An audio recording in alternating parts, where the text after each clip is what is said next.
What's good in the hood? Welcome back to another episode of the Good in the Hood podcast. I am, as always, your host, Juice. Joined with the brother Jay Black, as always, and man, special guest, man. The bro, man, one of the day ones for the show, man. My boy Charles, man, Traps. I'm saying, what's going on, Birdie? Man, blessed to be here, man. Blessed to see another day, man. We're talking about a mindset coach. We're talking about a entrepreneur. We're talking about multiple hats you wear. Here go the thing. If you ain't seen him, you will. I'm gonna put it like that. If you ain't seen him, you will. It's gonna be odd. I'm saying, fat man interviewing a trainer. We can make this shit happen. I'm saying, because you're a mindset coach. I'm saying that's like, absolutely. And that why we did your bio is dope to see. Before we started recording, I was like, yo, we know each other forever. I'm saying, so forever. So back when we was first kicking it, you was always an active nigga who was like, but you loved this. It was fun for you. It was always just fun for you to just run around and shit. You love just jumping around. So like to see you now morph that shit into like a career and a brand is super dope. How did you find that mindset for yourself? Well, truth be told, man, like I feel like I always had that mindset. Even like when I was a shorty in like grammar school going to Lexington, like I always had fun running around racing, like being competitive. And just that mindset was cultivated over so many years. I got to high school, that was my first year playing football. And my folks didn't let me play because they thought I was going to get hurt. I was small as hell. Like, I was small. You was small. Like, you know what I'm saying? Like, I was like... We used to put burgers on the grill, lift in my backyard, and play catch on cement because I had a long... Facts. But yeah, man, just like over the years, it just continued getting better, getting better. Then, obviously, life throws you, lemons. You either make lemonades or you settle for something else, So I just chose to take what life threw me. For sure. And I gave that brief introduction of you. Like, how would you introduce yourself to the world? Like, when you promote yourself, what do you put out there for people to understand who you are?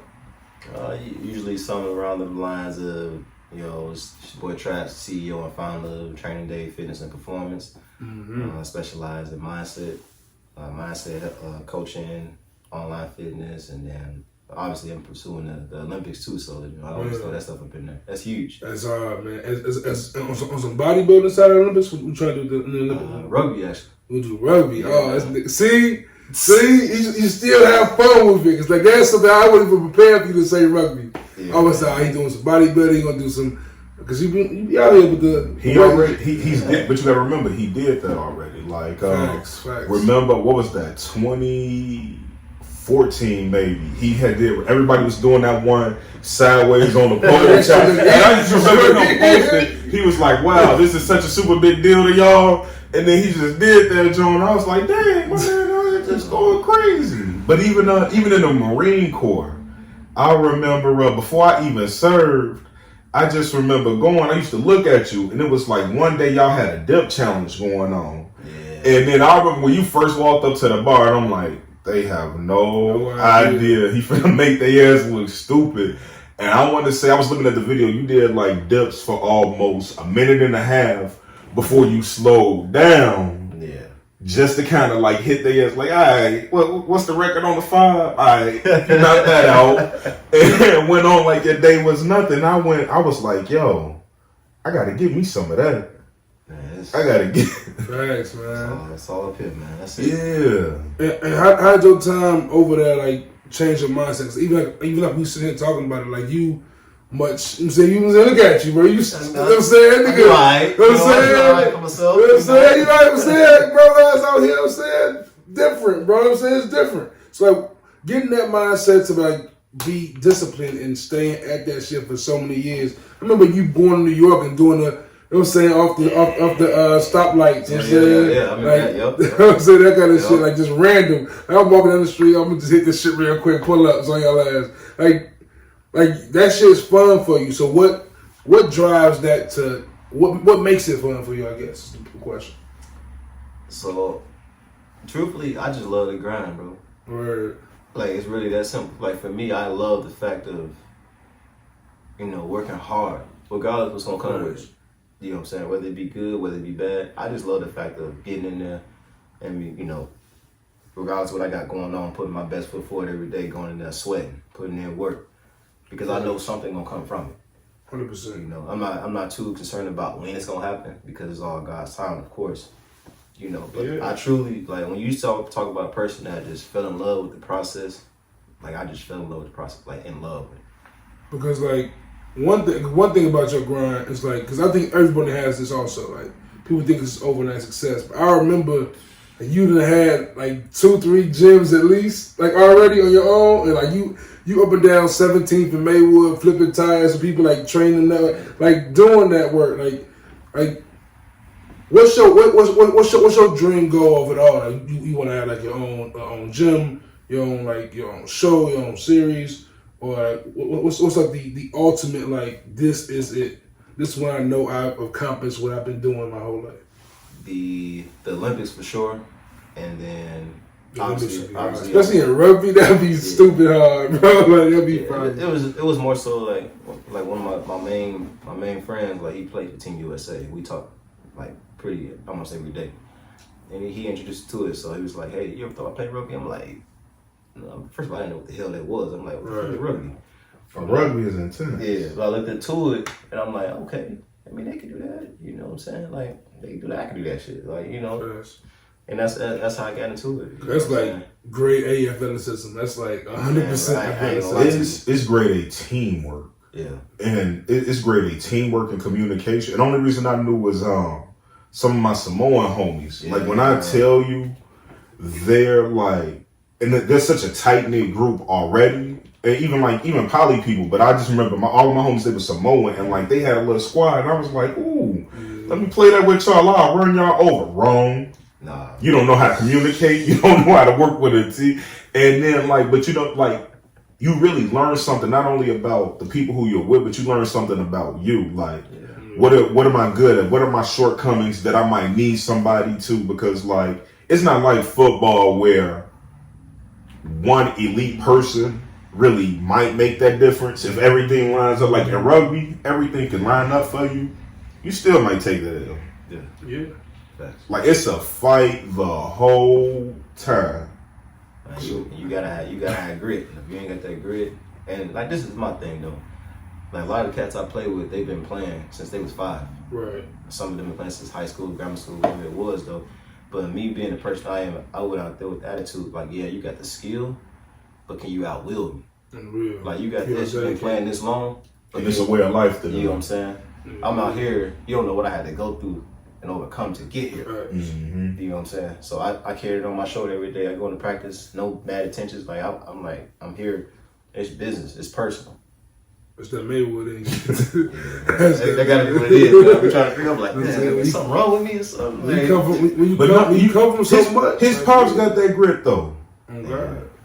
The whole family. Yeah, really, if you really look at it, like, sometimes, like, we all have like our gifts in this world. Stories like that. Like, think about it, because I used to always go, I'm like, man, juice, music and writing, that was always your thing. But I remember, like, when I used to be stuck on something, or all the time I used to be, if it wasn't for him, I really wouldn't have knew what to lift in the gym that first couple of years in high school.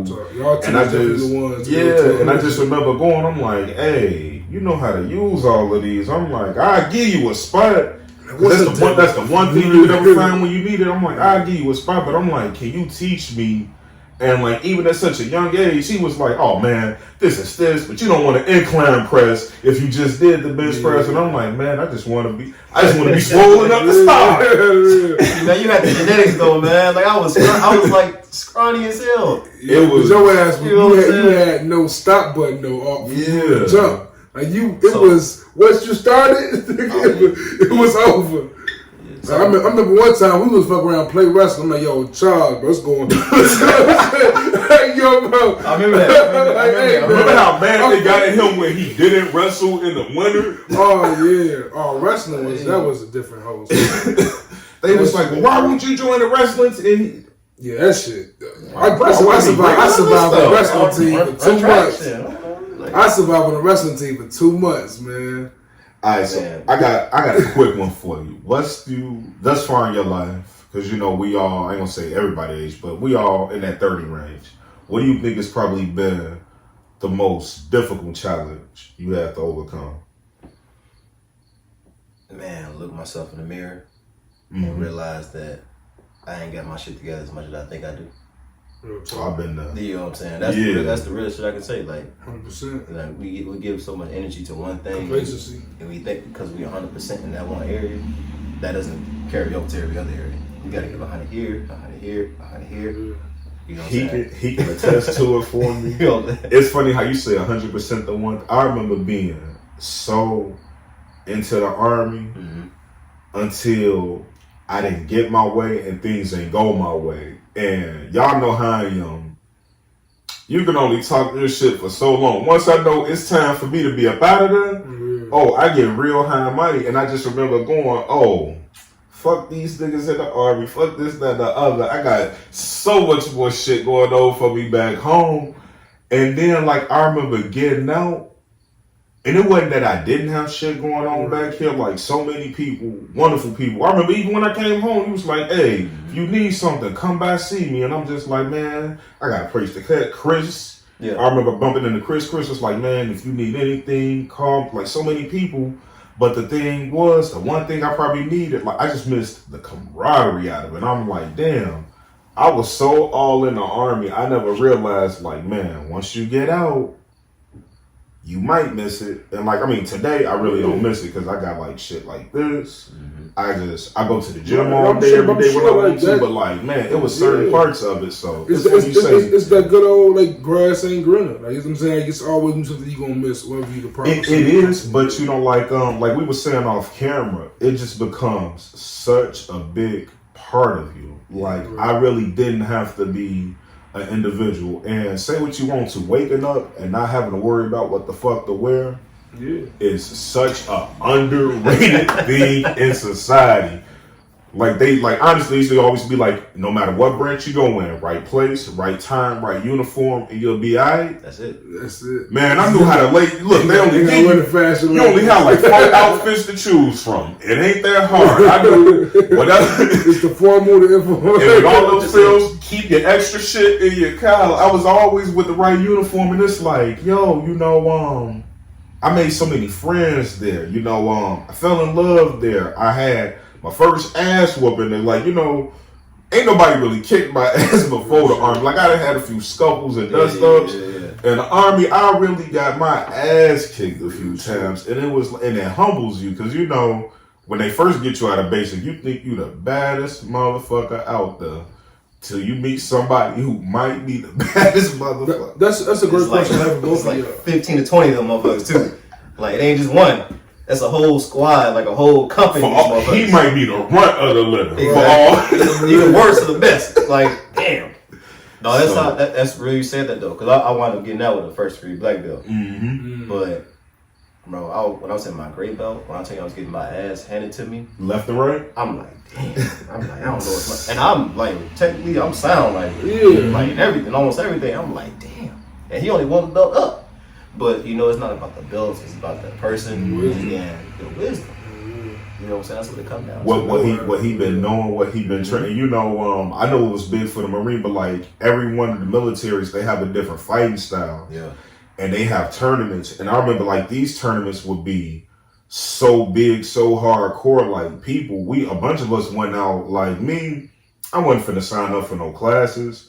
But I did just want to check out and see what the different gyms had to offer. And I remember one guy, he had a little bit of experience in jiu-jitsu, but this one guy, the leader of this gym told him, he was like, hey, if any of y'all want to join, you sit in a year before you do any grappling. And he had no humility about him. When I say this gym turned out maybe 2 people who are currently in the UFC. Because it's a Gracie gym right down there in El Paso. And if you know anything about mixed martial arts and fun, but you gotta have that humility. You gotta be man enough to look yourself in the mirror and be like, hey, you might not be half of what you think you are. And then, like he said too, and like and know, like God might have something better in store for you later, but not to get too off topic. Yeah, no, you good. That's perfect. What really humbled me, bro, is when it go from the tan belt, the gray, green, brown, black. Mm-hmm. I was a brown belt, getting ready to go to black. I got my ass handed to me by a green belt. But to my defense, he was a black belt in jiu-jitsu for 7 years. Outside of that, you know what I'm saying? So he one of them people, Exactly. like, literally, and that's why you don't know who you. That's why that man said. Like, I was like, damn. Like, I shook his hand. I'm like, man, you got it, bro. Real. I'm like, I couldn't. And shout out to them people like I always have to hit at my boy Michael Jai White. I go like, what it takes to actually get a black belt in any outside of the Americanized versions, and don't sleep on some of these Americanized versions as they get better and more intense. But a lot of these martial arts, what it takes to get a black belt, the average person just really wouldn't hassle with. Endurance, man. You have to endure a lot mentally, physically. It's really all mental, bro.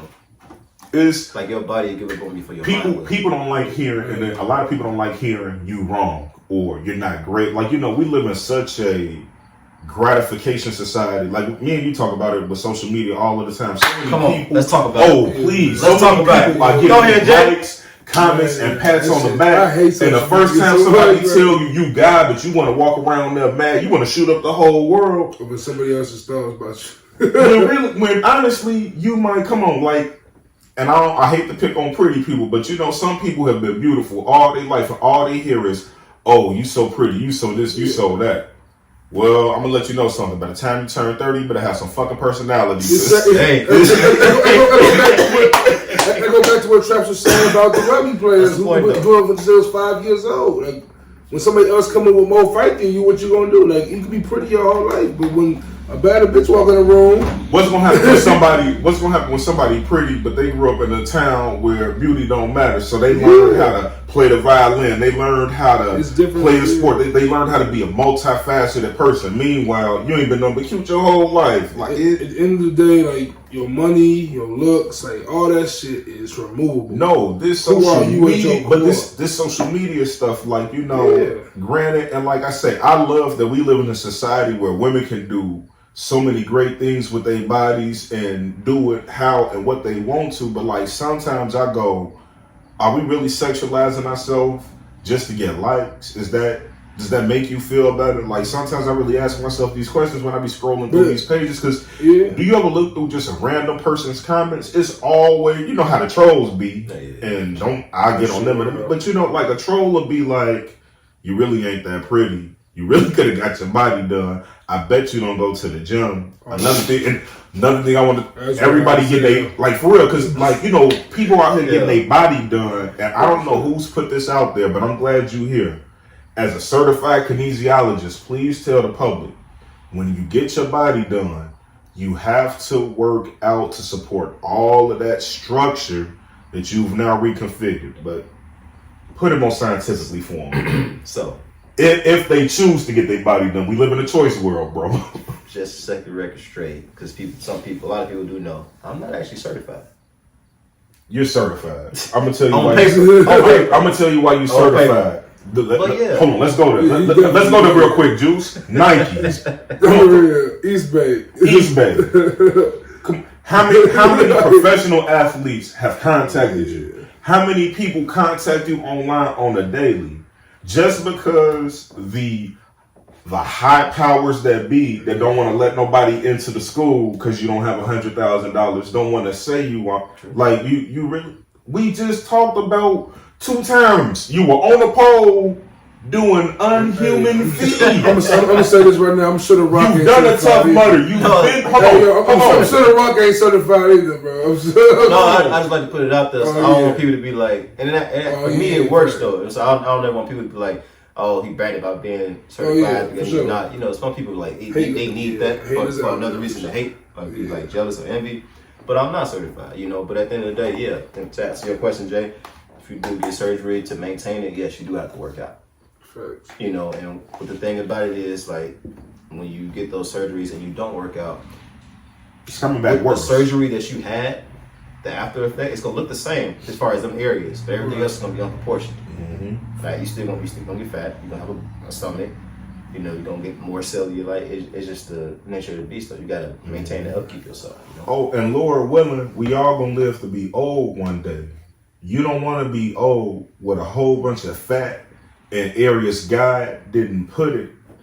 And then your spine, you know, like it's science says honestly, your bones are gonna get weaker and I more hate brittle. Instagram, but I want Instagram to stay around just so I can see how these motherfuckers look when we 70. Like, I'm nervous for them. I want to see how shit look when we get 70, bro. I know some people, they was like, yeah, my 6 weeks is up, I'm about to, or 5 weeks is up, however long it take them to heal. They back out there popping pills. They done been to Miami 2 or 3 times, and I'm pretty sure DR, all that shit. Yeah, man. Pretty sure we not supposed to be traveling like that. But kind of going back to y'all military experience and like in that aspect real quick. Like when you guys got back home, I'm saying from the military, how soon did you realize like, damn, I'm different. Like I'm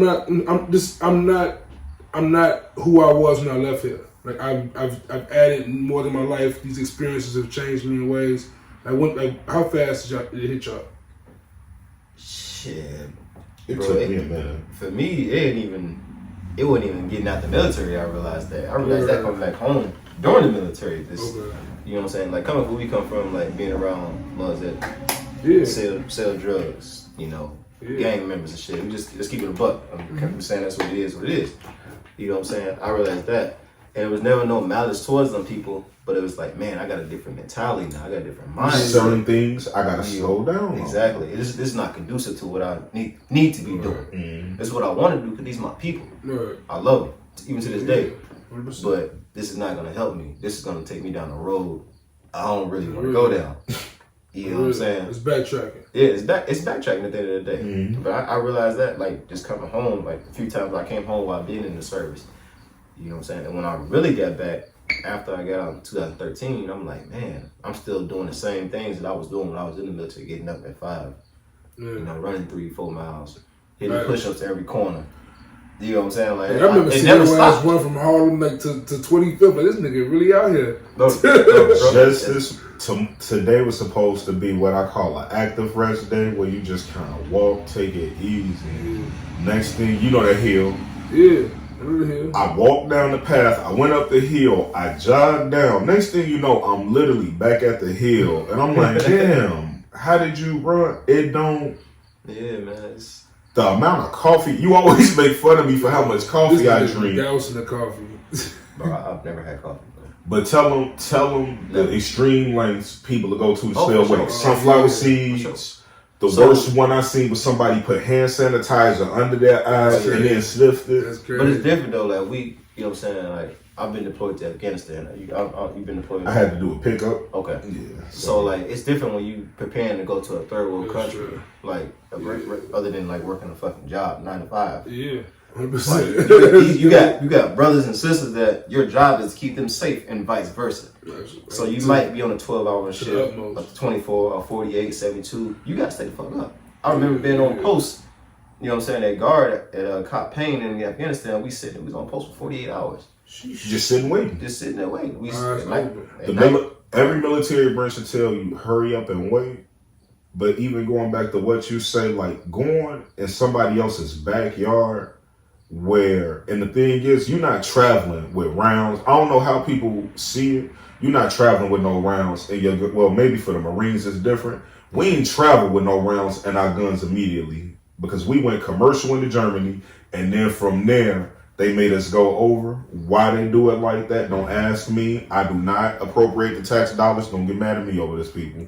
But like you don't like you get your load when you get there, and even worse than like when you're in somebody else's backyard and you just don't know. Like I go in certain parts of Chicago.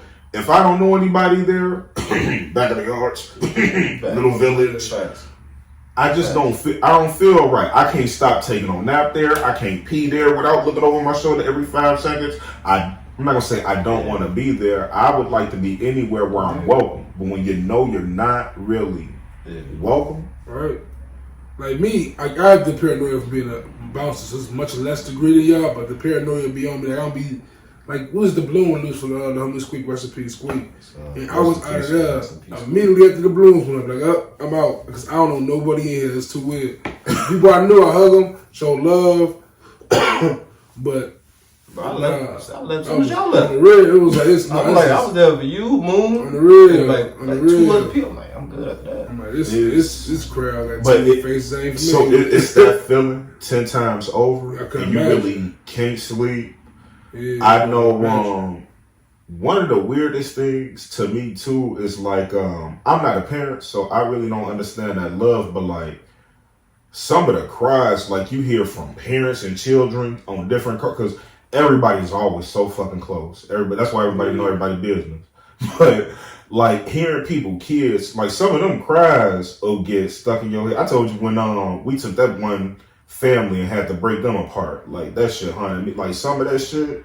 Yeah, man. But coffee makes me a better person because I don't like mornings. So why I joined the military, don't ask me. I don't like mornings.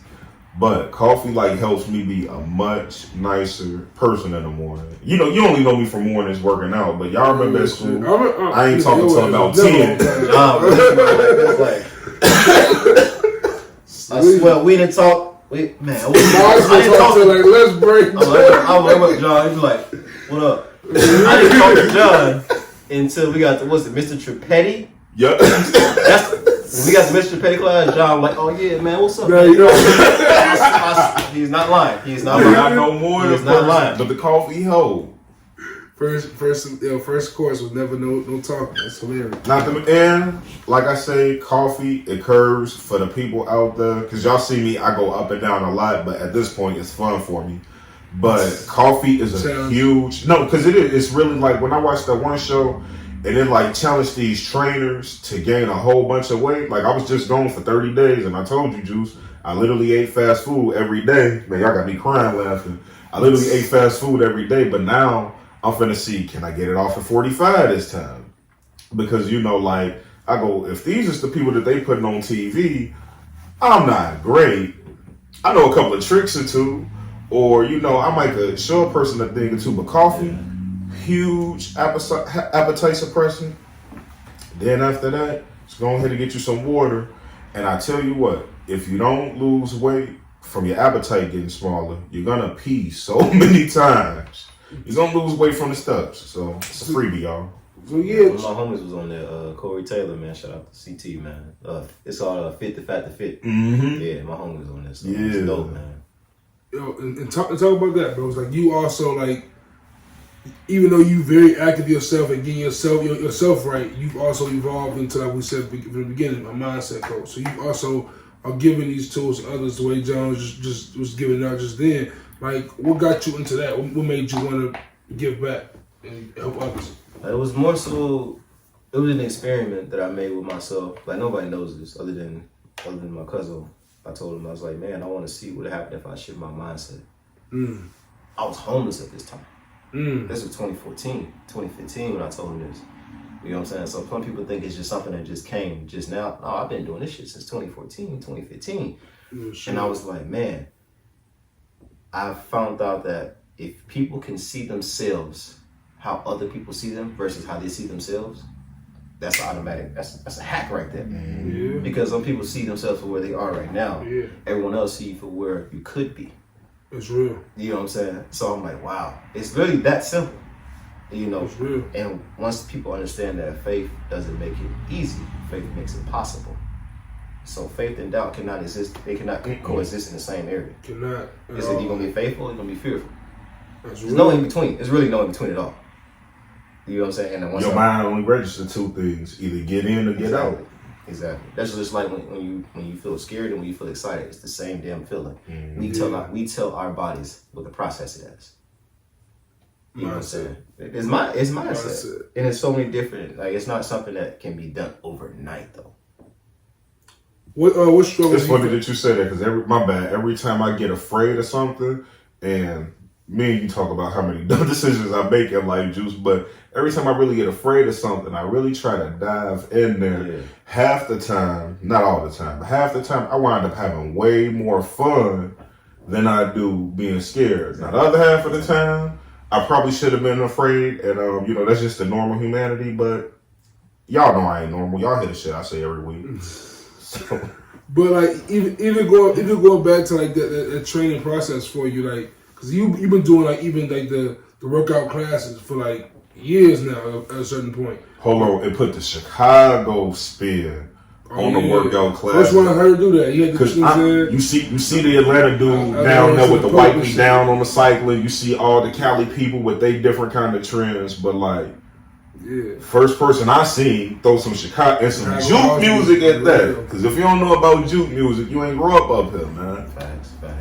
But what got you started? What was the inspiration to that? And like So what got me really into doing that was my homie DP. So shout out to DP and the whole Heat family. Devin? No. DP, Darrell Patterson. Okay. So he does what I believe is the hottest like full body functional class on the planet. Reason being, you know, obviously it's an attitude, it's a style. But that's really what gave me the inspiration to do it.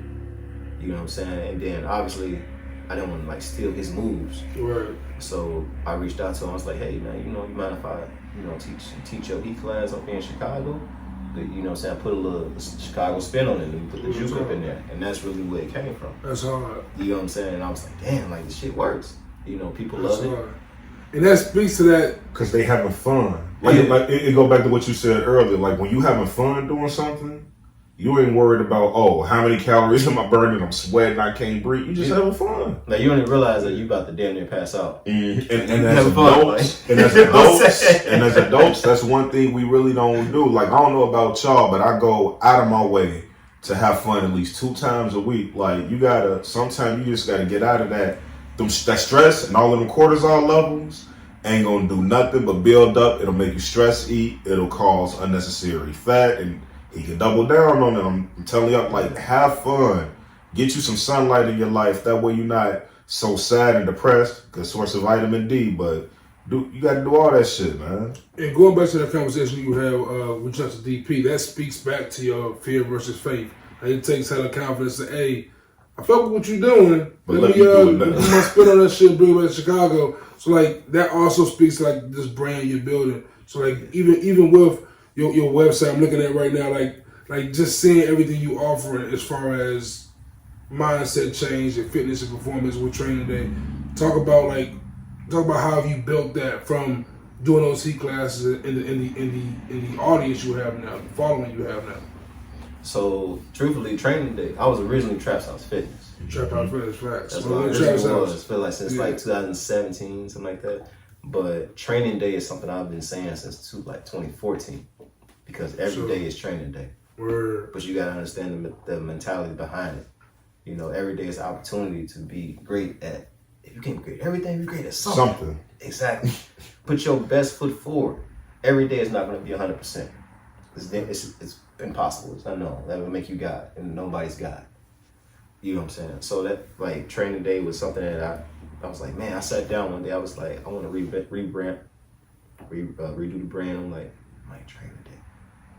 That did really cool. Did social media kind of play a part in you wanting to rebrand, or was it more of a personal thing? It's more of a personal thing. All right. Yes. So just to kind of skip over real quick, I seen one of the notes for today. It was like adapting to social media or adjusting. That's coming up next. Yep. You know what I'm saying? You want to dive into that right now? Yeah, go ahead. Feel free. So when I seen that, I automatically knew the answer. I don't adapt. That's dope. I don't adjust. I make it adjust and adapt to me. That's dope. You know what I'm saying? I do little things here and there to make my brand more presentable, a little bit better, getting a few more eyes. At the end of the day, I'm still gonna be myself. And that's important because this is a very copycat society now. So do you? All that shit the same, bro. All that shit. So do you feel like it doesn't really? Because we done talk to like different people or just different people I talk to, and like I get 2 different ends of the spectrum. Either like they feel like, man, it's this great tool because it's free advertising. Do you think like it comes with this like weight that it adds to you, or is it just one you just go, hey, it's up there if it's up there, and you leave it be? I feel like if you accept that weight, yeah. But if you choose not to, you don't have to. You know what I'm saying? Some people get wrapped into women being half naked, the men being half naked. You know, people doing this, people doing that though. For me, it's easier to be off because it's like, hey, these things can't bother you if you don't like. I like TikTok, That one is still kind of funny right now. I'm trying, man. I ain't really got to the I'll be posting a few videos. I'm like, we'll see. But yeah, but no, I get what you said. Yeah, but you know, it's like only if you allow it to. Yeah. Like I always tell people, like it's an addiction like anything else. It is. Addiction like anything else. But you know, it's you know, for all of the bad things I do say about it, I do want to say one good thing, and that's it's connected the world 100%. In a way we never really thought we could be connected. But the problem with that is, especially in America against people in the rest of the world, I know like China don't fuck with the internet at all. But like once we get a piece of something, we gotta just overindulge. Yeah. So once the internet was dope at first, like with MySpace era, it was dope, cool. You can interact with people from all over the world, dope. Then we got to go to a whole other level of it. And now we're reaching out to celebrities and celebrities' lives everywhere. And now people all over the world becoming celebrities just for being on the internet. And that shit just weird. And I think that's what really kind of ran me off. The first time a person had zero talent, all they had was and I'm not saying that getting followers isn't a talent, because it's a talent I will never acquire. I don't care or not. It's definitely a skill. But you know, I didn't get it, and I went. But you know, it's not really for my generation to get. Like, you know, I was fine when they gave me PlayStation. That was But even in like Trap's brand, like for like the way you build your brand, like I don't ever get the idea that you're trying to be a celebrity off of it. It's like, no, I'm trying to build my brand, get my followers, and this is what I want to do. Like it's not necessarily about I want to be in the spotlight. It's not that for you. I don't feel like. No, I feel like for people, that's what their goal is, and that just leads to false guys. If I'm being completely honest with you right now, the whole reason why I'm on this, I can get off Instagram and never come back on again. I know you already know you got to be easy. Never ever. I delete the app. Everything. You know what I'm saying? So for me, while I'm on there, I'm literally on there for the struggle babies, bro. I feel you. You know what I'm saying? Mothers that came from where we came from, that didn't have that role model, they didn't have that light in a dark tunnel. You know somebody out there needs you, and they just can't say, "Hey, I need you." Right. Because I remember back in maybe 2016, which you shouldn't do because he's approachable. I remember back in like 2016, you had something else going on. I think it was called Trap Speaks. Yeah. And you were like on your motivational talking shit, and like. From that, I can tell, like, oh, this bro mindset ain't even about, he don't care about what, he can dip, like, he cool, but he wants to help out those who is stuck. And that's what do you think fuels that in you to do that? That's just my character, bro. That's what God made my heart like. You always wanted to get back to Mayweather way back in the day. Always. Man, still do. That's the whole reason for me wanting to pursue the Olympics.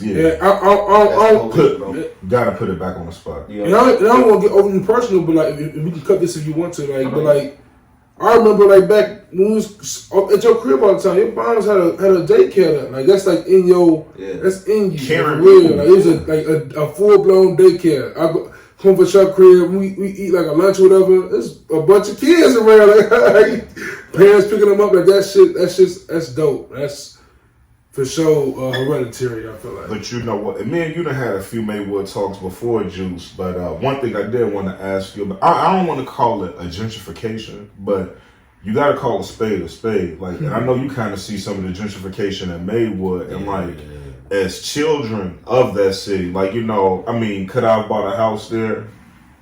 Yeah, you know, different things, but you know, like, different things like that. But it's just, by the time we got to be that age, so much of Maywood was given up. But back in the day, it really used to be like, Maywood always kind of been a little iffy. It was a community, always it was been community, iffy. but it was definitely.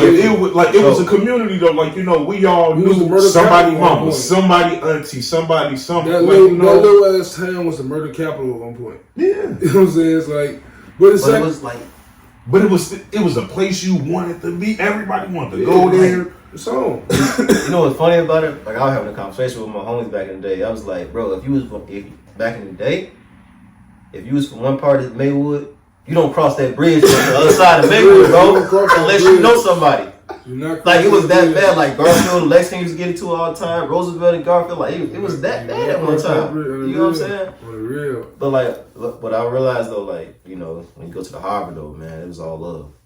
100%. Everybody rock with everybody, bro. 100%, man. So, you know what I'm saying? that was the first time you see so many people from different gangs, and it's like, wait, y'all all friends? Run that by me again? And it's... But, like, I look at, like, black communities. Shout out to the cats and made. Like, it's so many cool cats and made. I look at black communities all over the country, and I think about, like, what y'all probably even saw overseas. Like, you know what I'm saying? After a while, politics get involved, but they just push it out. You know what I'm saying? It happens. Time and time again. Brittany Green, we've seen it time and time again. So the government always going to find a way to take over what we want to take over. You know what I'm saying? Yeah. I can't busting back in the day, man. I can't speak for him, but I know I done told y'all this many a times. I felt more comfortable and safer in Germany than I'll ever feel. Like, I felt even more accepted in Germany than I'll ever feel in America. And like, and that's just, and I love it here. I love it here. That's good. But I really felt more, and like, even when I was fortunate enough to go skiing in Switzerland, and you know, that's being a black person, you know, you just really kind of get this feeling of, oh, they probably ain't gonna like me. They're wrong. It's something wrong fundamentally in this country. Oh, that's a lot wrong. Where you want to start at? But I mean, it's not a fundamentals you can bring up. No, I say this much, like, because you know, and I'm not saying African people of African descent, because in France they have a diaspora. Over there in Italy they have a diaspora. Same thing in Australia. I'm not saying that it's 100% great. No. But then, I would still feel safer in those countries than I do in my own and home the thing country. is, and I mean, I'm taking this left fast, but like, the thing is, like, those countries don't have what America has is that the thing they try to avoid the most. And that's that slavery history. Mm-hmm. Like, so forever, no matter what they say or do, that little MasterCard, that shit's in their hand. They use that MasterCard in the slightest ways. I thought about this the other day on September 11th, and I take nothing away from that tragedy, those families of those people, but I go, now that September 11th happened, y'all can kiss anything about slavery goodbye. Y'all might as well forget it, because that's going to be that's forever the new biggest, you know, never forget September 11th. Y'all need to get over that shit with slavery. And you know what? I'm gonna take it at face value, but I tell you what, if the aliens ever come, don't come look to the niggas for help, white people. We not gonna help. Shit. We ain't gonna help. You see? We in the hood. You see? Chilling. You see? That's why they wrote the Independence Day shit. Had the black man say to the world, man, Will Smith best sit his ass down. Hey, we gonna take Will. He going back to Philly, where he will be under guard by Kevin Hart. Exactly. That's what he gets called for right now. Oh man. But like, what for you building this brand, and like you say you don't adapt to social media? Talk about how do you feel about like using social media as a whole, like even interacting, like 'cause you interact with your audience in person for the most part. Mm-hmm. You have hands-on access to your supporters. So talk about how do you feel comfortable on social media at all, for real? Absolutely, 100%. Because I know everything's authentic. Real shit. You know what I'm saying? It's not like I'm fake grinding. Real shit. And then 99.9% is like every time I post something, I'm talking to myself first. I'm talking to you second. Real. You know what I'm saying? That's the difference. A lot of people out there posting it for clout and shit like that, and shares and shit. I'm not. I'm talking to you about some shit that I'm really talking to myself about, because I want to learn from myself. I want to teach myself something. Sometimes it's nice to just document the day and time. Yeah. You wanted to speak your man, and that's the one thing I do kind of miss about like Facebook. Give me some memory, Man. and like every once in a while, Facebook, I won't say a lot of smart things, but every once in a while I drop an intelligent nugget, and it's like Facebook will feed it back at me, like, hey, remember when you was Exactly. 3 years ago you said this, like, you know what? that was some smart shit. What I've learned is that part. What I've learned is how to treat social media like I treat my music. So if I don't see nothing I don't want to see. I've found a way to just unfollow shit, like unfollow certain phrases. Like I don't want to hear nothing about Trump. Go ahead and block this from my Twitter feed. You know what I'm saying? No, that's real though. Like I have people like complaining to me, like, yeah, you know, social media does this. I'm like, well, fucking unfollow them. On the real, why are you watching? Why the fuck are they on your feed? Why are you on the shade room? Why are you? Bro, like you care that much about them that follow or that like or comment that. If it's have y'all seen the Netflix documentary? I know I made you watch it. It's called The Social Experiment. No, I ain't seen it. If you ever get a chance, watch that. And it talks about this, like, we are all only human. And these algorithms, these computers, and then it's rooms and as big as my house and yard plus the whole block combined. It's just rooms full of these processors, and all they do is make educated guesses. So maybe you do try to unfollow, like, you know. Yeah. I'll be the first one to admit on camera. I have a butt watching addiction. If they shake it, for real, if they shake it out, you know, if they shaking that thing, I gotta look at it. That's why I ain't see that one coming. I have a butt watching addiction. I'm telling you. When Twerkulator came out, I'm like, ooh, I just know that video let me down. Perfect example. What is Twerkulator? What are you talking about? What the hell is that? My City Girls. Come on, bro. All right, I've heard one City Girl song my whole life. You know what? I've killed all that noise. Well, that's what social media is. But I remember, and I just crying. But don't, like for real. Like I had to go. Like first, I had to get. Well, I got off of Facebook because just too much was happening. I seen way too many murders and pats on the back. Local drama too. But like with IG, the one that really ran me off, like everybody was getting these BBLs, and it was just twerk video after twerk video after. And at first, I'm going, who are my friends with? But some of y'all, I didn't went to school with. I didn't met from different walks, and I'm like, dang. Mention social work now. Yo, mention the social media and shit that just came out of nowhere into my world. It's weird, man. It's perfect to ask you this question. How you feel about Jake Paul and Logan Paul out here fighting, bro? I feel like they gonna get knocked out soon. I don't think it's gonna happen. They gonna win forever. So I'm gonna put it like this: like, so my homie Hollywood Hendo, he trains T Willie, he trained both Paul brothers. So it's business. Alright, because ain't no way Willie lost that fight, bro. You know what I'm saying? It's business at the end of the day. That shit look crazy. You know what I'm saying? At the end of the day, Floyd Mayweather said it best. Yeah. Regardless of you knowing the outcome, you know damn well they're not about to let Floyd Mayweather lose that fight. He's gonna get that money. You know what I'm saying? Yeah. But at the end of the day, you know, he might get 30 mil. They still gonna get about 7 to 8. For real. You know what I'm saying? I knew what it was like, there's no decision for that fight. Oh, no decision? Yeah, so it's just, word. Honestly, I thought the Tyron Woodley one was going to be, I didn't think it was going to be a murder, because if you know anything about him, his whole problem in the UFC was he did too many submissions. I thought that one was going to be an even. What I worry about with them two, doing MMA and doing boxing. They smart for not trying MMA. Well, with the clout that they gained and know, because you know it's so many boxers, and most boxers come from them tough backgrounds, and it's really kind of pissing them off. And it's like, even though it might be enough money to eat, you got to think about it, these are two sensations who have just taken that whole world by storm. And I still don't know why they famous. Look at what they've done so far. I don't know what they do besides fight these people. I don't know where they came from. They just came out of nowhere for me. They honestly, they two beef meatheads who started working out. They kind of antagonized a few people. And the thing is, it only take one person to respond to you, and you blew up. I'm about $1. Who the fuck is 50 Cent? That made me have to go figure out who the fuck 50 Cent was.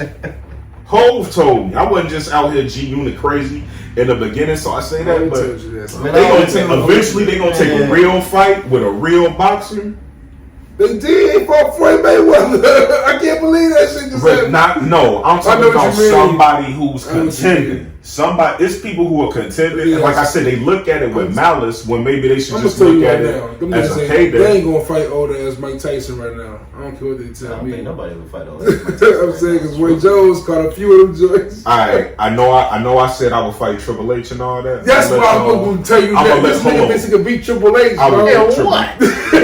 In a for real fight. He thinks this. In a for real fight. I don't know, man. Triple H look like he got hands. Yeah, I'm saying. Look like he got them dukes. I'm just saying. We done seen it. Hey, well, like I said, if y'all ever tweet it, get it up there. I won't Triple H bad, but anyway. There was another one you said. Hold on, I fight Tyson too, but if I fight Tyson, I need 6 swords, 12 pistols, because I see him knock buddy ass out on a hangover, and that look real. No, But bro, no, for real though, I'll take Triple H for real. He not on the roids no more. Remember who he used to be, who he became in the WWE. Facts. He still looks a little beefy now. He ain't wrestling no more. You can take as many roids as you want to, because the boy out here looking beefy. I'll tell you right now. I'm gonna tell you I right ain't now. fighting this McMahon, bro. He's like 70. He's swole as hell. He's 70. That man punches I probably. like my eyes. If I could fight Triple H, I'm whooping Vince. Would you fight Shaq? Fuck no. Well, I don't know. Shaq been looking kind of old lately, and I know Shaq got bad knees. Man, Shaq. That's a big motherfucker. Hey, y'all don't have to believe in me. He ain't Only one going person down. got to believe in me, and that's me. Hey, we believe in you. Y'all if y'all make the fight happen, don't bet on. That's all I ask. Don't bet on me. Don't bet on me.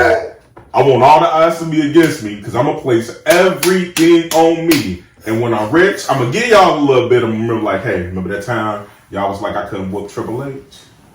Man, mentioning people like Triple H. I mean, remember back in the day, Triple H used to always push like shit like Stacker 2 and all that shit. What do you think about these like diet trends that go on nowadays, or the fitness trends that go on nowadays? I think a lot of them is a bunch of bullshit, to be honest with you. That's just my honest opinion. The only diet that works is the one that works for you. Whatever is sustainable is the one that fucking works for you. I was gonna say, you gotta make real life lifestyle changes. Exactly. And remember when I told you fasting, the only reason it works for me was I do better eating all of my food in a small window. He will only eat between the hours of 11 a.m. No, 7 p.m. and 11 p.m. That was it, bro. For like months. It wasn't like no regular ass week. But no, like that's the thing. I get so for my size right now, like even right now, I went back to fasting. I get 2,200 calories in between 7 and 11. I eat one nice size meal. I go for a little walk just so my food could digest. Get me a little snack in. Then I eat my one big meal. I go to bed, I wake up, I got all kind of energy in the morning for all the. You should see me every morning. And what's amazing, I play Coffee Brown after party, and I'm running down. And the crazy part running down the trail. It works. What's amazing about it is the fact that I know you and you a foodie. Like that's the part that's like amazing. This nigga eats. I love food. You know what I'm saying? So the fact that he can just cut that shit off I like eat, that I cook, but it's. Your ass eat too, man. How many days were you in the Corps when y'all had a layout or something stupid, so you ain't had that time to get no lunch? All you had on you, he can attest to you. 06:30, you start your day off. All you got is one of these, baby, and it ain't cold. It's hot. Yes, we were in the desert. That's rough. If I could wait till 1700 to finally get me a home cooked meal, because you can only eat so much Subway and Popeyes and bullshit. So if I could wait till 1700, I really applied that discipline to my real life. I was like, remember when they didn't let you eat? Do that one more time. Throw another hour or two on you, and I can't stress enough. Like, I like eating out. I like food, but when I have a cooked meal. Oh yeah. You can't tell me I ain't making burritos better than Chipotle. I done seen me do it. But Chipotle is overrated, bro. Chipotle damn near nasty now. That shit. But you know, a popular place. But you know, I make all of my favorites. The first time they posted them 13 herbs and spices, I told the Colonel goodbye. You made egg rolls smacking. And I won't even pee in a McDonald's. Oh, bro, come on. Don't give me no invite. Y'all see how they hold on. Y'all see that with your butt. Hey, in my defense, I don't have your number because when I got off of social media, I really did. I lost contact with so many people, and like I say, I just be out the way because I already, just like with Boo-Wop, I already know my relationships with y'all ain't nothing finna change. I'm just pick up where we left off. Bro, Boo-Wop, man. And shout out to Boo-Wop who made Hamptons 40 under 40. 40 under 40. Yes, shout out to my boy. Only 31. That man is a successful black man. And I promise you, he humble. He one of the nicest dudes out there. But the man educated and he worked his ass off. So shout out to Boo-Wop, man. And also y'all seen him on here. And going back to with Boo-Wop, and we all played football together. So I remember you talk about rugby. Like for you saying your first year of playing organized football was freshman year is amazing. Cause you was a dog on the football side. Like you did a little something, man. I cut a little He was Reggie Bush. I was Lindell White. They broke us up. We was gonna get it going. Yeah, that was my. We had some niggas that could play ball on that team. I ain't getting to play on the Windy City Dolphins or none of the old like every time it came, I played soccer. Remember, I did Windy City Dolphins. That shit was. I ain't get to play for none of them teams, and I just remember going. I remember him. It was like him, Dave, and maybe one or two other people, and I went. These niggas is so excited. I'm over here. I was a big boy. I was over there coughing up a lung, but I'm like, hey, as soon as I catch my breath, I'm back on good bullshit with y'all. But like, you was even like talking about going for rugby. Your ass was even finna go for the Bears. Like as of what, 3-4 years ago, 5 years ago, maybe. Yeah, I had some talks with a couple people. Like, you almost saying, man, the Chargers should have picked you up when you had the chance, but I don't even want to talk or dwell on it because the man did so much that. Montgomery can use some assistance on them in the backfield. Montgomery can use some assistance in the backfield. I'm trying to go, so you know, I'm ready to roll every time. Your leaping ability, though. That's one thing I wanted to talk to you. What's your vert, bro? The real, what is your vert? I don't know, man. This shit gotta be a good. Don't check no more. But one thing I want to say is, when most people age, and I really do gotta attest this to your 5'6" Duncan. When most people age, they really can't jump, and it's not the jump. You can make the jump. It's that landing. Yeah. It's that landing that really take most people out of here. And I go, man, like the way you know, I do regular box jumps. I call it a day. Gets the job done. But that's what killed D Rose. D Rose crazy. Trucks, single bounds. D Rose used to land so crazy. That's what killed his knees. I feel like not them jumping. I'm about to dive into that. Mm-hmm. So it's a science. Landing is a science. Oh shit. Landing, running is a science. Running is everything is a science. So when you land, it's called force absorption. You have to absorb that force. Probably about 60 to 70% of people that play in the NBA land wrong.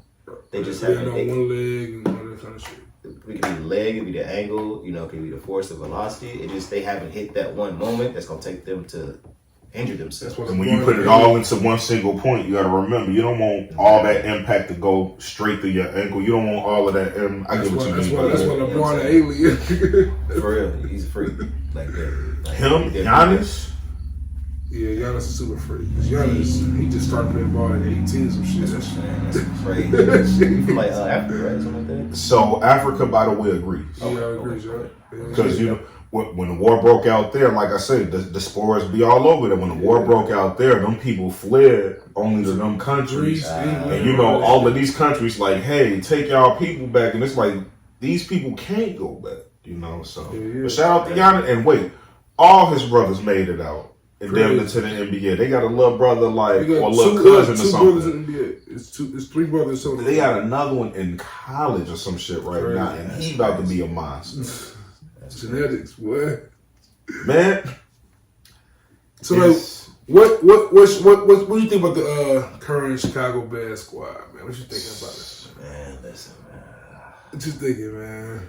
They need to stop playing my man Justin Fields, man. They playing him crazy. Andy Dalton, bro. You know, at the end of the day, man, I'm not surprised, man. Think about all the black quarterbacks Chicago didn't have. You know, we'll call a spade a spade. It is what it is. Yeah. They don't want the franchise to be the face of a black man. I was surprised they drafted. I was surprised they traded up for him. Super surprised. I was shocked. Oh, I don't wish nothing on Virginia McCaskey, but if she passed, don't look to me to be sad about it. Because I'm like, that old slave owner ain't let us have a real black quarterback in forever. You gotta cut it. But I said what I said. Just like I said, the Queen of England is ugly.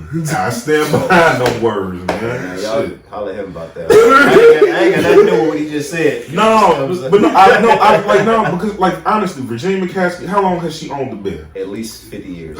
How many black quarterbacks have you seen draft, sign? Hold on, no, none. She don't own the Bears. Like, her daddy started the league, damn near. Yeah. George Hallis, like that's different.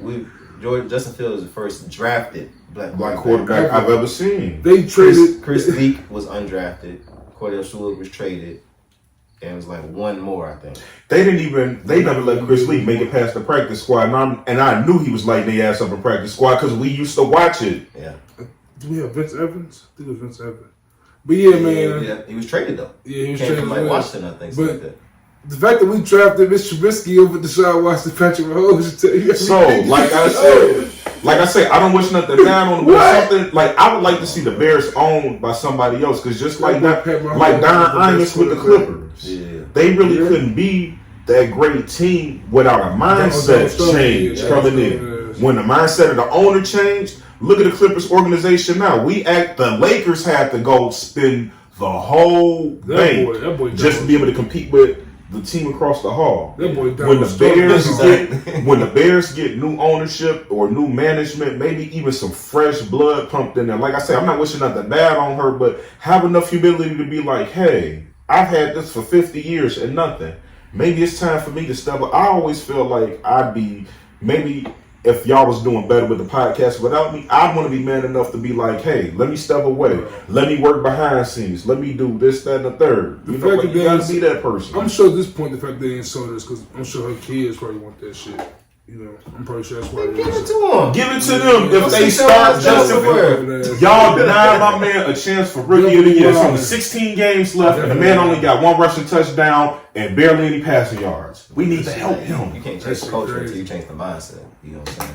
That's a fact. That's a fact. And I feel like that's the whole NBA is so much. Like NBA, NFL, all of them have that kind of culture in it. Was like it feel kind of mastery. Yeah, because you're buying and selling people. You know what I'm saying? That's all sports is. You're buying and selling the best built athletes you can get. And I mean, like I don't get it though. I don't see how you can draft an athlete and quarterback like Justin Fields and put him on the bench though. Facts.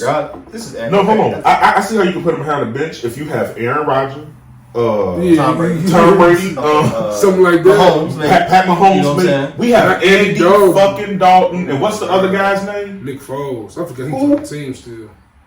Hold on, they try to call him Super Bowl winner Nick Foles. Nah, garbage ass Nick. And that was because what's his name got hurt? Was it Fitz? Carson Wentz. Carson Wentz, my bad. Carson Wentz got hurt. That's why he got in the game. On the real one, he that was all adrenaline right there. Started in. Wait, they act like he was the biggest difference maker. They had a whip. But you know the crazy part is, and it's gonna sound crazy to say this, but when you look around the league, but we know if Justin Fields was white, he'd be starting.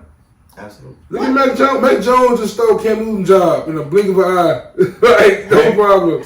Question: y'all don't think Cam Newton could do better than Andy Dalton? By far, we could get Cam Newton for probably $870,000 right now. Cam Newton played in the Super Bowl. Andy Dalton's not won a playoff game in his career. If y'all literally gonna make that man sit all year, please go get Cam. Cut Foles. But I mean, going deeper. I mean, we could always bring this back up. I mean, that nigga Cap still ain't touch a team, bro. That nigga Colin Kaepernick. Cap not coming back. Tebow came back 3 times and been cut. Don't Tebow play tight end? He got cut. They cut him again. You know what I'm saying? Nigga came back. Bro. He played quarterback. He played baseball. He came back as a tight end.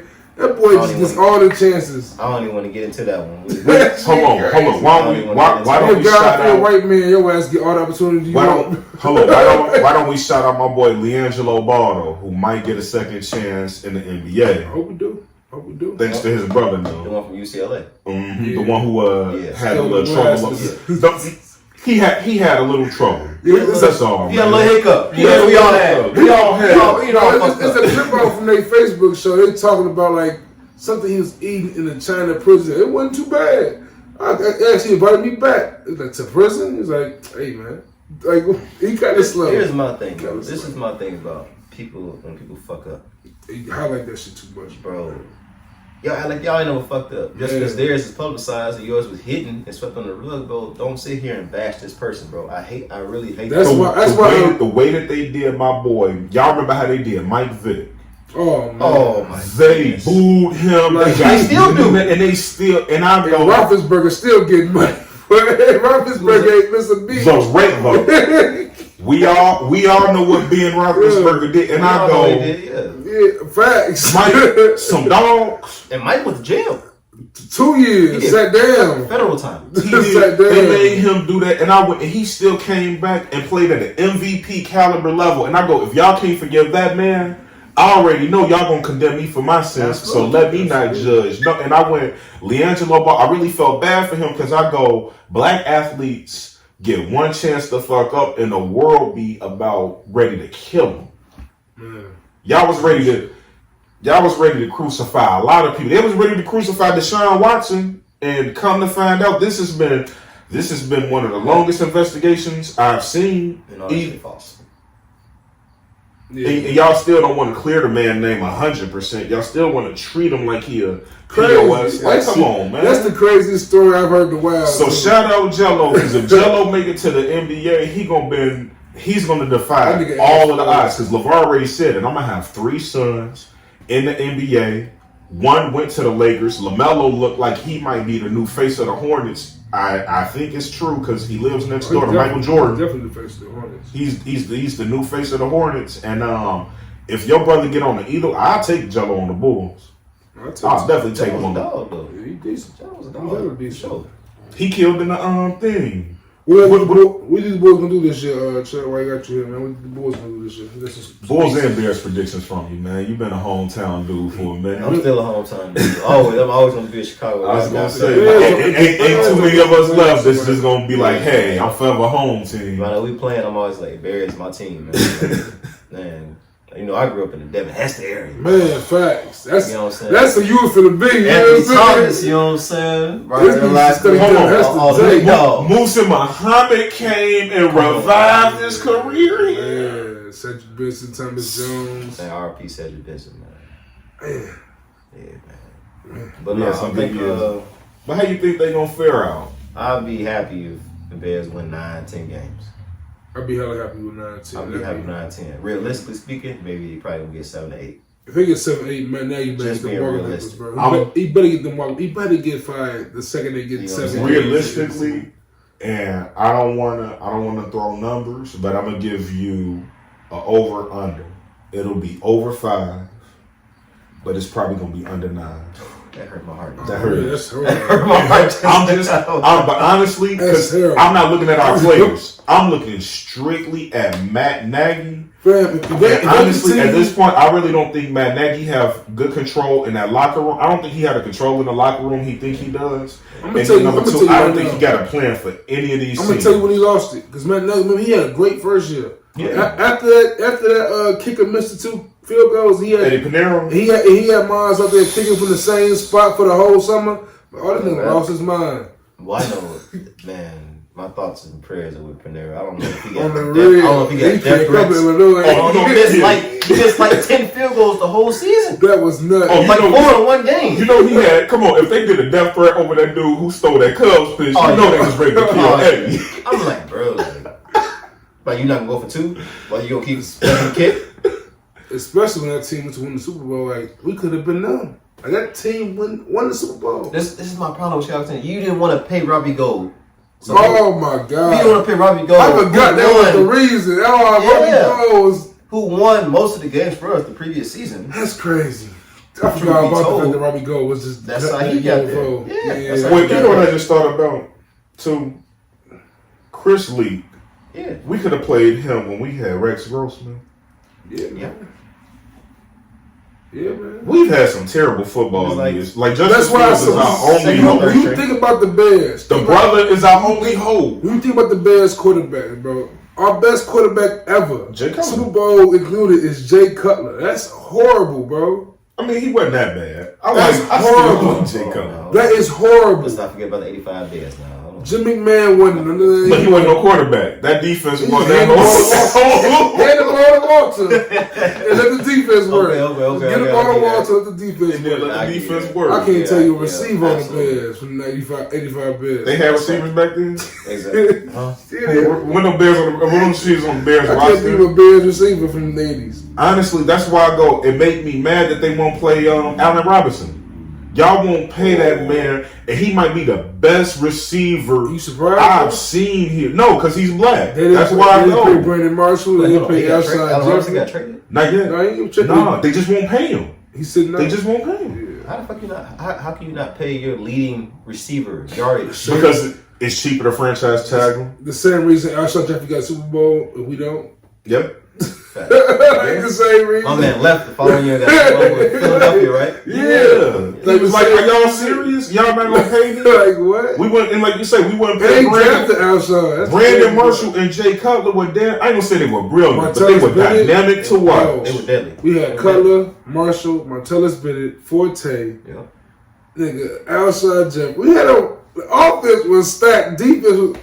Peanut was still there. Like, oh, and honestly, I could hear somebody in the Bears front office going, "Man, get a nigga $10 million and we don't take it. Tell him shut up." As stacked as that roster was, who give us his coach? Some nigga from Canada. Like, that's the coach we get. I'm like, yo, y'all serious? We like. The Canadians don't even take the CFL seriously, so how the fuck we supposed to take it serious? Nigga coach Rich Gannon back in 2002. Like, fuck was Rich Gannon, nigga? Hey, wait, we gotta ask them up at True North Views. Like, do y'all take Canadian football serious? They don't take that shit. They watch rugby. They watch that. They don't watch. Yeah, I was going. They fuck rugby. They ain't watching football in Canada, man. They watching the Raptors. Just like the American Lacrosse League. Y'all didn't even know it was a pro league for lacrosse, did you? I found out over the summer. I did not know that. Because don't nobody here take it serious, but other leagues might be taking serious. Lacrosse might be one of the sports that you can never watch. That's like up there. It's a sport I could never watch. It's like watching Quidditch or some shit. You might look up, our boy might be in the Olympics. We're doing that next. This nigga might pull it. You ain't lying. If you want to start a lacrosse team, I don't know a lot about it, but I'm good with a stick. Good with a stick, man. So before we get you out of here, I gotta ask like a few more questions. So first one. What's the most challenging thing you've done? Like, damn, I really pulled that shit off, and you feel super happy you pulled that shit off. You been doing some wild ass stunts and some wild ass like events. And did you do a Tough Mudder yet? I want to say I feel like you did a Tough Mudder. The first annual Tough Mudder X. Like Tough Mudder X, like it's way different. Like, we got the top athletes from like top obstacle course athletes in the nation. In the country, Them motherfuckers is different. Because one of the dudes who won the CrossFit competition, he was like, he couldn't even finish that bitch. He was American Ninja Warrior and shit. Yeah. But I would say that American Ninja Warrior and definitely the Netflix joint for sure. Netflix joint? Yeah, like those are my two biggest accomplishments that I. Man, I couldn't get off of work quick enough. I was like, shut up, go on Netflix. And that's the only episode I was like, hey. Right to it. Yeah, man. Definitely those two though, for sure. It's definitely dope seeing your ass do that shit. So like the obstacles, like I couldn't do that shit like Wipeout. Remember that shit, Wipeout? I couldn't do that shit. But seeing your ass do American Ninja Warrior, like it's like shit. And the Netflix shit, like that shit ill. Like what kind of training do you do? Is that just your natural training, or do you step it up a notch for them kind of events? Nah, it's really natural, to be honest with you. Outside of those are two different shows as far as like athletic wise. Right. Ninja Warrior is more balanced and upper body based. The Ultimate Beastmaster on Netflix is more of being agile, athletic ability, jumping ability, and shit like that. Right. With a little bit of. It's got a mental challenge to it too, because it seemed like y'all had to make quicker decisions. Yeah. Sure. It's like a puzzle there, man. Yeah, that's hard. They need to bring that bitch back. Yeah, I don't know. I looked up probably a couple months ago. They said production was on pause and stuff like that. So. For COVID stuff. Yeah. So maybe 2022. How has COVID affected your interactions as far as like gym classes or anything like that? Is it slowed you down at all? 100% for sure. Like, yeah, for real. So this is my thing about the whole COVID thing. I can say this truthfully. Outside of me losing my father in 2020, COVID was not. Appreciate that. COVID wasn't that bad, bro. Right. It sucked because obviously people died, people lost jobs and shit like that. But I had been through so much worse. Real shit. You know what I'm saying? You're talking about being broke. And I got been broke. I was born broke. Real shit. You know what I'm saying? I wasn't born with money. We weren't born with shit. So it was like, okay, I'm just gonna adjust, adapt, and do what I gotta do for this time. You know what I'm saying? So real shit. COVID was almost a blessing for me because I really kind of needed a chance to slow down and just take a minute and breathe. I was running so fast, so far, so ragged with just everything I had going on with my life. But I think that is the only part that sucks is like losing people to it. That's when it kind of hit me like, okay, go away now. Because at first, like being that, y'all know how empty the stores were? Like I like the I like to shop in peace without people.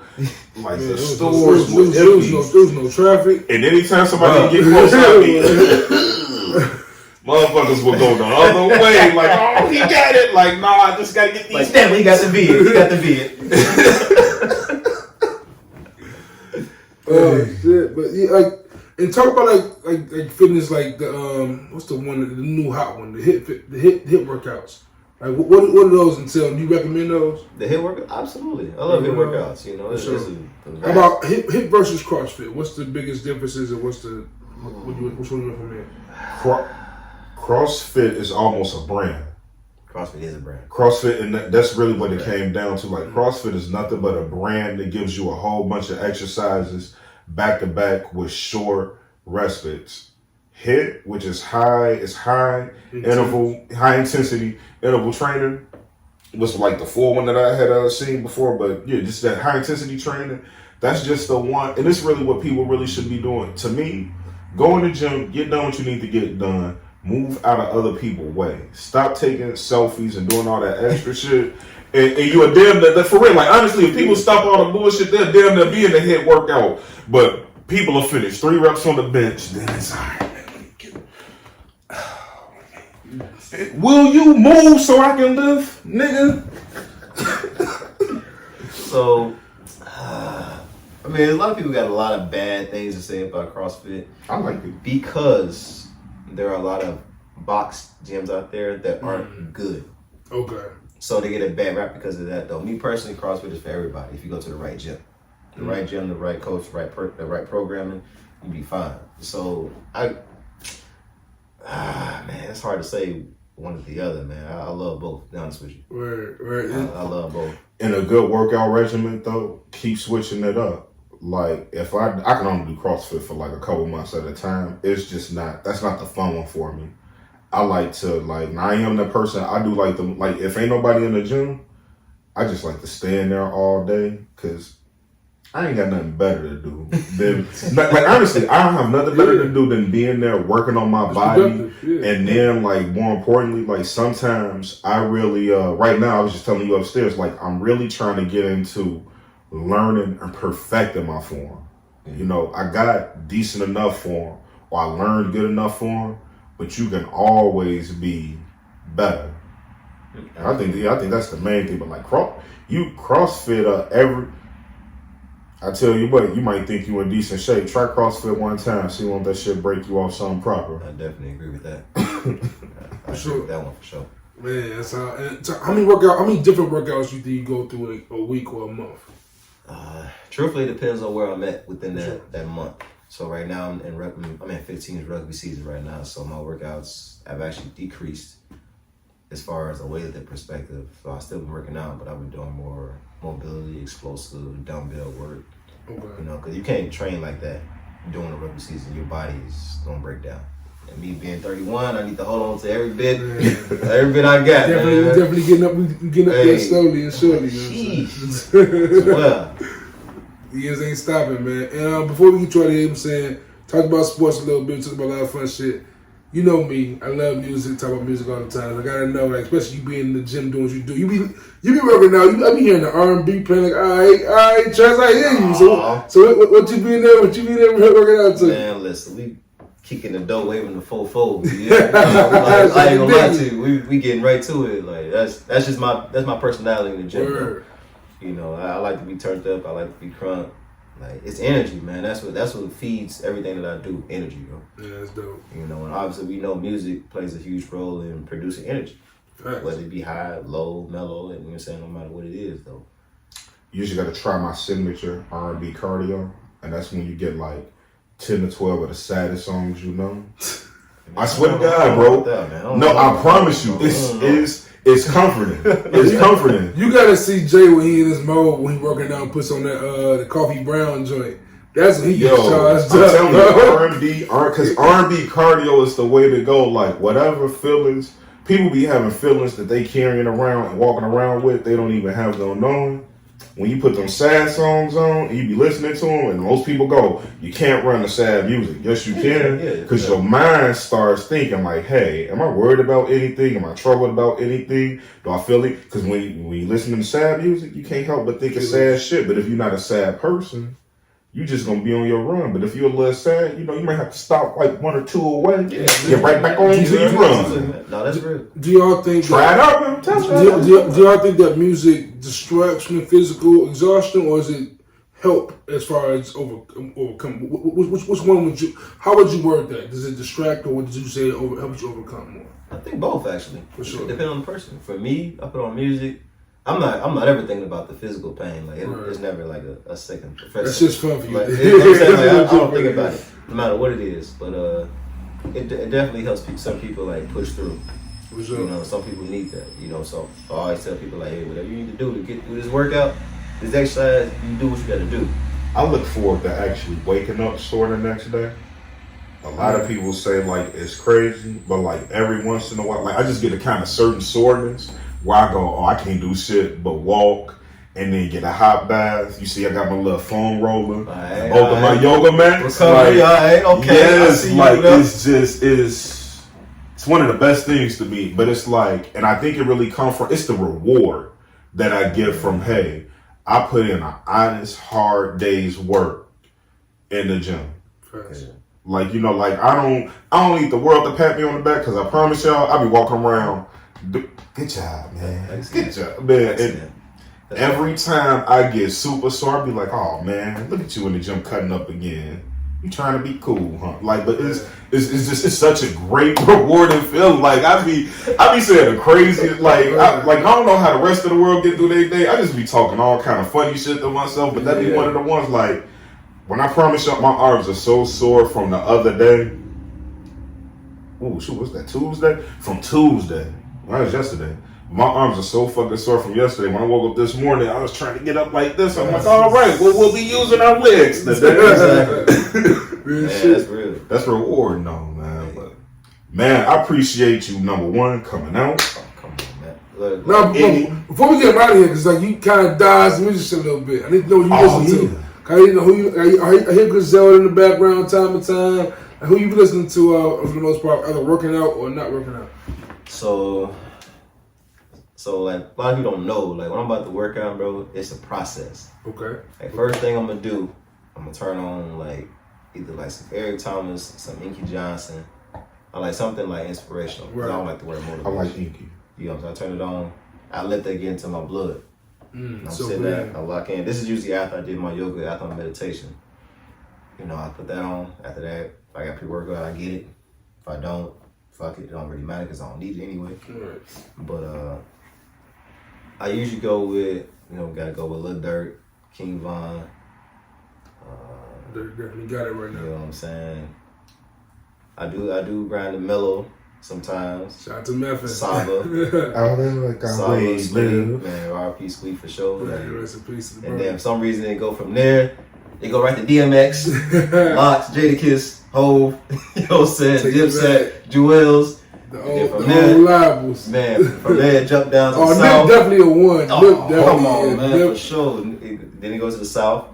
You know what I'm saying? You go Lil Baby, The Baby. You know what I'm saying? Like, then we go to West Coast. Like, it just really depends on my attitude, like the mood I'm in at that moment. Tell me, like if I do New York drill, you missing out, Juice. That's one way. New York drill, I'm kind of sleep on still, and I'm sleep on Detroit niggas. I be hearing it. Oh man, Sada Baby? Yep. Oh yeah.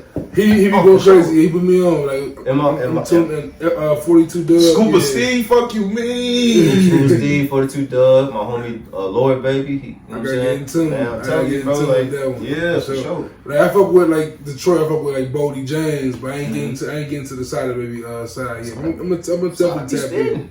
I be giving them hard times, but you really gotta go like Chicago, Detroit, Cleveland, St. Louis. We should all kind of have that. Yeah. We them like middle city, the mid city connections, and we really mid east more than I don't know how they determine what the hell the Midwest is, but we really that Midwest, we that mid east. So all of them cities are so similar to me. So like I like Yeah. Well, I don't know a lot of Cleveland music right now, but I know Kid Cudi came from there, I believe. So it's all that matters. We know that. ESTG though, man, that's my dog right now. Like ESTG, I be like, hey. Yo, I just heard like one of his Jones, and I'm like, yo, wow, he live. I got to see the whole project. I'm just getting tapped into Polo G and like